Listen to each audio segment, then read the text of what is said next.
So, today I want to take a few minutes to talk about what it means to surrender. And I know that word might seem just like a word no one really wants to hear because we really don't want to surrender or submit or to give up our own will and our own desires.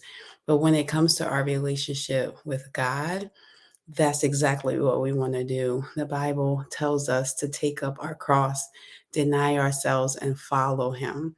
And Jesus was a great example of what it meant to surrender when He came here in human form as a man. And even though He knew everything that was going to happen to Him, He still chose to take that journey of suffering, of ridicule, of rejection, of hate. He still chose to take all of that and to die for us and our sins. It was so bad to where He was in Gethsemane praying and saying, Lord, like, this is really tough. Like, I'm paraphrasing it, but this is really tough, Lord. If you can, take this cup from me. But then he went on to say, but not my will, but yours be done.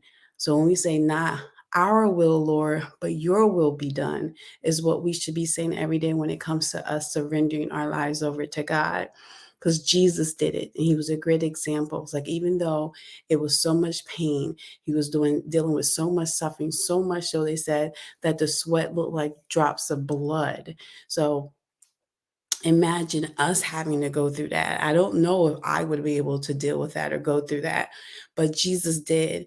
And then on top of that, we have other examples of His disciples who chose to follow Him. They chose to give up their livelihood, they chose to give up their work, leave their families, and they left immediately. Jesus went to the boat, talked to Peter, his brother, and they left the boat immediately and followed Him. And that's how we should be in our lives when it comes to surrendering to Him. Whatever it is you want us to do, Lord, I'll do it immediately. Whatever it is you want me to do, I'll follow you wherever you lead me.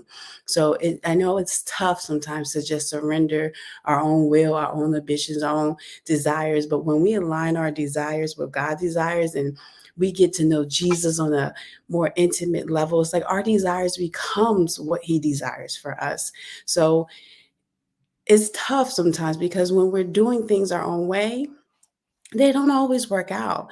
We probably put ourselves in a deeper hole or a deeper situation that we should have been if we chose to just follow Jesus and hear His voice and follow His example and do what He says to do, because He knows our ending before our beginning. He knows how our life is going to turn out.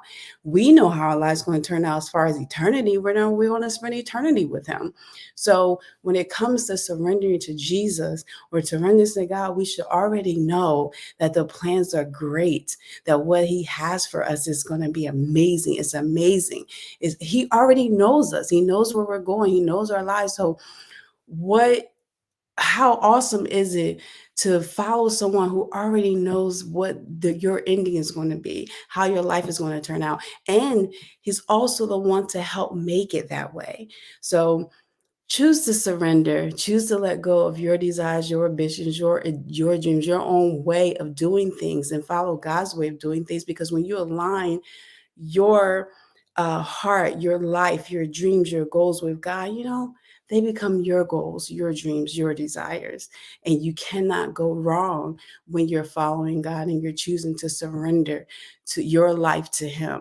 Because I know when I said, Lord, I make you Lord of my life, I was saying, I choose to surrender my life over to you. It's not always easy.